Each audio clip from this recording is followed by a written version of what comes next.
বিধানসভাৰ পৰা মোক নিলম্বিত কৰিছে কাৰণ কালি সাংসদ ৰকিবুল হুছেইনৰ ওপৰত যিটো আক্ৰমণ হৈছিল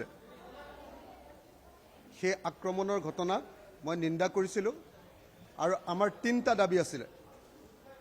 মোৰ পিনৰ পৰা তিনিটা দাবী আছিল এক নম্বৰ দাবীটো আছিল যে সেইখন থানাৰ ওচিক নিলম্বন কৰিব লাগে আৰু এছপিক নিলম্বন কৰিব লাগে সেই একেটা ঠাইতে সেই একেখিনি অভিযুক্তই একেখিনি গুণ্ডাই যোৱা উপনিৰ্বাচনৰ সময়ত আমাৰ কংগ্ৰেছ দলৰ 7জন এমএলএক মাৰপিট কৰিছিল সেই একেটা ঠাইতে কালি সাংসদ ৰকিবুল হুছেইন ডাঙৰীয়াক হত্যাৰ প্ৰচেষ্টা কৰা হৈছিল আৰু তাৰ পাছত অসমৰ মুখ্যমন্ত্ৰীয়ে সংসদত কালি এই গোটেই ঘটনাটোক তাচ্ছিল্য কৰা আমি দেখিবলৈ পাইছিলোঁ তেখেত কোনোপধ্যে মুখ্যমন্ত্ৰীজন কোনোপধ্যে সিৰিয়াছ নাছিলে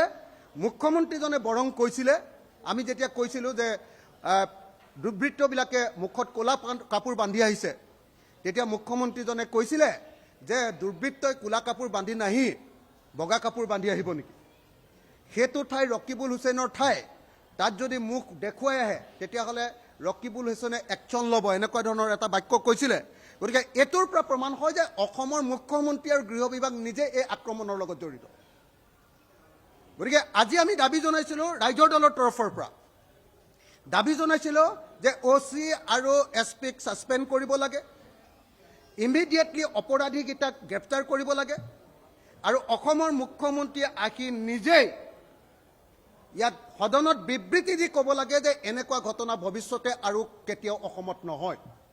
এয়া অসমত চলি থকা জংগলৰাজ আৰু যদিহে এনেকুৱা জংগলৰাজ চলি থাকে আগন্তুক দিনবিলাকত কোনো বিৰোধী পক্ষৰ মানুহে ক'তো নিজৰ সমষ্টি বা ৰাইজৰ ওচৰলৈ যাব নোৱাৰিব এনেকৈ ৰাইজৰ ওচৰলৈ গ'লৈ এনেকৈ আইন শৃংখলা সমস্যা এটা দেখুৱাই মাৰপিট কৰি মানুহক ভিতৰলৈ সোমাই দিব